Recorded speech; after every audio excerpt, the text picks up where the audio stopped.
What about a specific piece of equipment that I need for my new job? If I've purchased that before I've registered myself as being self-employed, is that something I can still claim as being part of my new job? Or?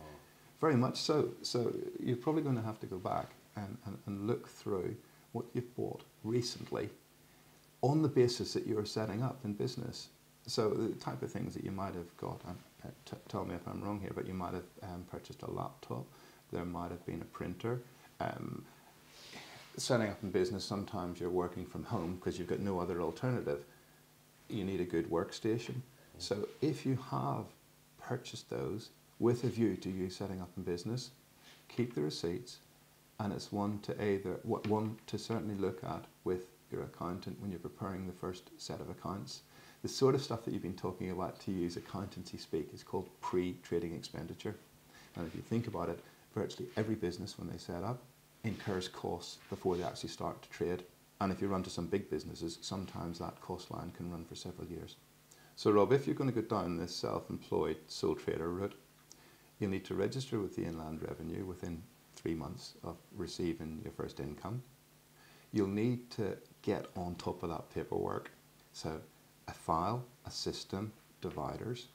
You'll need to decide whether you're going to be prepared to keep that paperwork and order it and then write it up in a form of accounts, or if you're not, whether you're going to get a bookkeeper in.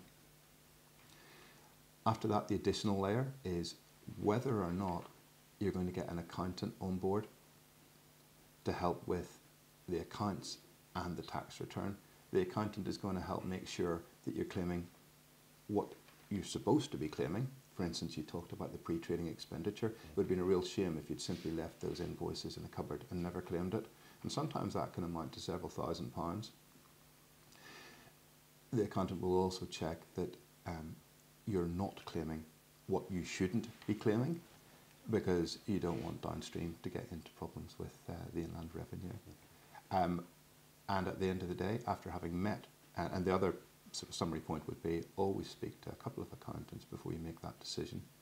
At the end of the day, you may decide to do it yourself, because you'll have also been on the Inland Revenue free courses that I spoke about, and perhaps decided that actually you can do it yourself.